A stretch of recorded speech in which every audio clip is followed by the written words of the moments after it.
everybody, this is the Wikstrand. So Nico, or Above the Law, or Nico Above the Law, that this movie is called, has always puzzled me a little bit when it comes to the title, because does it refer to, the corrupt CIA agents, the guys who are bringing in the cocaine and are maybe going to kill a senator for, knowing these things? Or is it about Nico himself, who is above the law? Because he certainly is above the law, because, he kills, people who are unarmed, and he has, illegal wiretapping, and really doesn't give a shit about protocols or anything like that.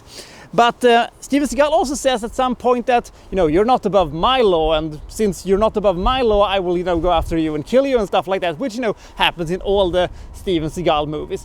Speaking of titles, you could basically say that every Steven Seagal movie that has ever been made, almost at least, is basically, you could say the word Steven Seagal is in front of them, and it will be a complete title. For instance, Steven Seagal is above the law. Steven Seagal is hard to kill. Steven Seagal is marked for death. Steven Seagal is under siege. Steven Seagal is out for justice. On deadly ground. Steven Seagal is the Glimmer Man. Steven Seagal is the Patriot. Steven Seagal is half-past dead, the foreigner, out for a kill. Steven Seagal is into the sun, out of reach, submerged. Steven Seagal is mercenary for justice, even Shadow Man. Steven Seagal is driven to kill. And so on and so on and so on. Steven Seagal is exit wounds? Nah, doesn't work, but most of them actually do. So today we're going to take a look at the first movie that Steven Seagal ever did. And it is called Above the Law, or Nico, if you would prefer so.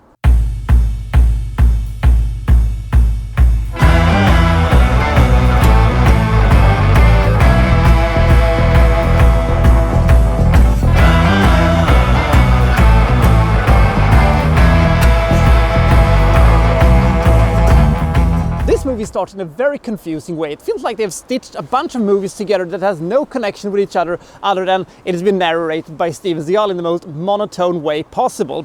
He's beating up some students in Japan, and he's watching these old Japanese guy doing this Aikido stuff, and then all of a sudden we are in Cambodian Vietnam border territory back in 1973, where Steven Seagal is part of some kind of super duper tactical squadron or stuff like that that's running around and doing stuff. He encounters some shady CIA agents who are torturing prisoners and being very unpleasant about it, and one of the evil CIA agents, played by Henry Silva, is called Saigon, and Saigon and Nico almost comes into blows already there, but the fight between them is going to have to be postponed 15 years, because 15 years after this, Steven Seagal is working as a police officer in Vice Squad in Chicago, and he's the kind of no-nonsense cop that Steven Seagal always played in the earlier stages of his career.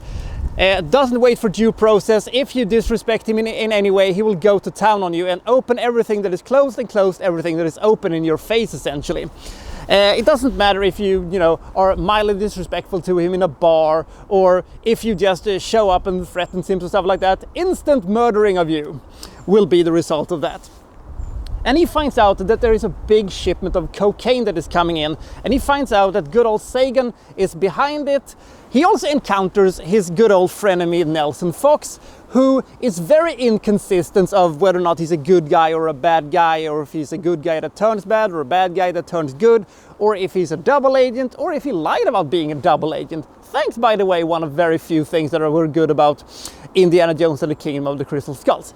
Anyway, so Nico is trying to dig up the evidence against the evil CIA guys, and he's also, being targeted by the Italian mafia, and his family comes under threat, even though he doesn't take that threat really serious, because he's gonna, of course, kill everybody. Like most early Steven Seagal movies, they are basic and they are much more entertaining than you remember them to be. And it mostly consists of, people coming up to Steven Seagal, threatens him, and then gets murdered. Most of the action sequences makes no sense, but you meets them halfway and you're having such a blast anyway with them, so it's fine. For instance, if you get hit by a car in an 80s movie, the hero takes a tumble, falls into something and dusts himself off and writes down the license plate or wherever, I'm gonna get you, he thinks. But in a Steven Seagal movie, he uses the fact that they run him over with a car to grab hold of the roof and hangs on there. What do the guys in the car do? Well, they're not staying, I'm telling you that thing. They instead, pull gently into the side so that Steven Seagal can jump off and then, beat them to death. Of course, he did smash with the windshield and grab the guy by the throat or something like that before that, but anyway. And we also have the sequence when these guys are, with automatic rifles and they're shooting the car that he's in. They're hitting everything except him because he has apparently, slipped out of the car somehow, moved around and points a gun at them. And they're having, automatic rifles and says, drop your guns. And they drop their guns for some reason. And then some of them gets cocky and said, well, you can't drop all of us. Well, you have already dropped your guns, you idiot. Now what you're going to do? And then he just shoots one of the guys, who are, by the way, unarmed and falls over. There are no repercussions for this one.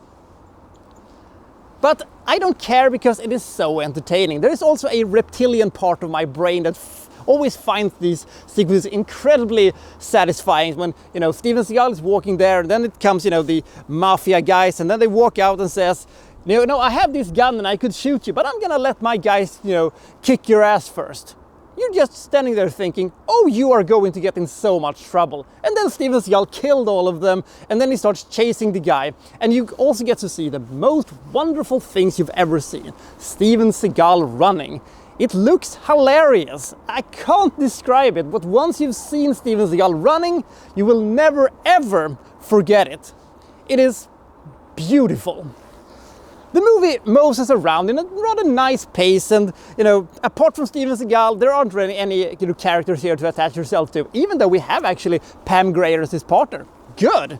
And his wife is played by Sharon Stone, but they get very little screen time, and they pretty much doesn't matter that much anyway. And the end is, of course, a showdown between him and Sagan, where Steven Seagal proves once again that you cannot hurt his anatomy in any way. He's just a superhuman who will absorb anything and will just spit out rage, fury, and ass-kicking against you. One of the things that helps this movie out in a major way is probably that Andrew Davis has directed this one and also co-wrote it together with Steven Seagal.